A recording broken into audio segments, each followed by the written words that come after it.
નર્મદ યુનિવર્સિટીના હોસ્ટેલમાં ચાલતી દારૂ મહેફિલમાં 6 વિદ્યાર્થીઓમાંથી એક ઝડપાયો હતો, જ્યાં 5 ભાગી છૂટ્યા હતા. તો આ મામલે હાલ યુનિવર્સિટી દ્વારા તમામ વિદ્યાર્થીઓના પ્રવેશ રદ કરી દેવાયા છે.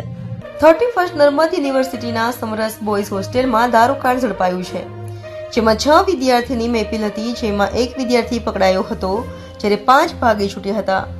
વિદ્યાર્થીઓએ દારૂનો પેક બનાવી ચીયર્સની બૂમો પાડી હતી, જેથી રજિસ્ટ્રારે રેડ કરી હતી, જેથી 5 વિદ્યાર્થીઓ ભાગી ગયા હતા. જેને પગલે યુનિવર્સિટીના કુલપતિ ડોક્ટર કિશોરસિંહ ચાવડા અને રજિસ્ટ્રાર ડોક્ટર આર.સી. ગઢવીએ તમામ વિદ્યાર્થીઓ સામે વેસુ પોલીસ મથકમાં ફરિયાદ દાખલ કરી હતી.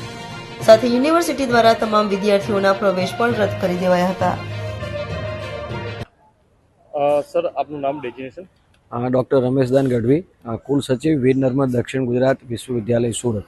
સાહેબ, યુનિવર્સિટીના કેમ્પસના જે હોસ્ટેલ છે તેની અંદર શું ઘટના બની હતી, કઈ રીતની કાર્યવાહી?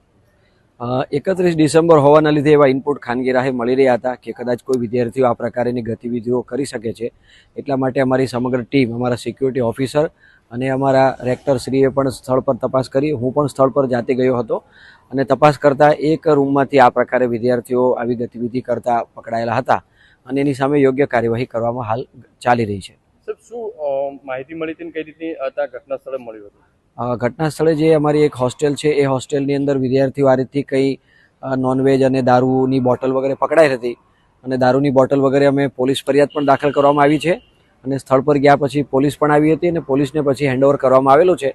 એટલે પોલીસની પણ ફરિયાદ અમે રાત્રે મોડે સુધી પણ અમારા રેક્ટરશ્રી અને અમારા સિક્યુરિટી ઓફિસરશ્રી પોલીસ સ્ટેશન જઈને પોલીસ ફરિયાદ દાખલ કરવામાં આવી છે અને યોગ્ય નિયમ અનુસારની ચોક્કસ કાર્યવાહી કરવામાં આવશે. કેટલી ગંભીર બાબત, હવે શું સૂચન વિદ્યાર્થીઓને?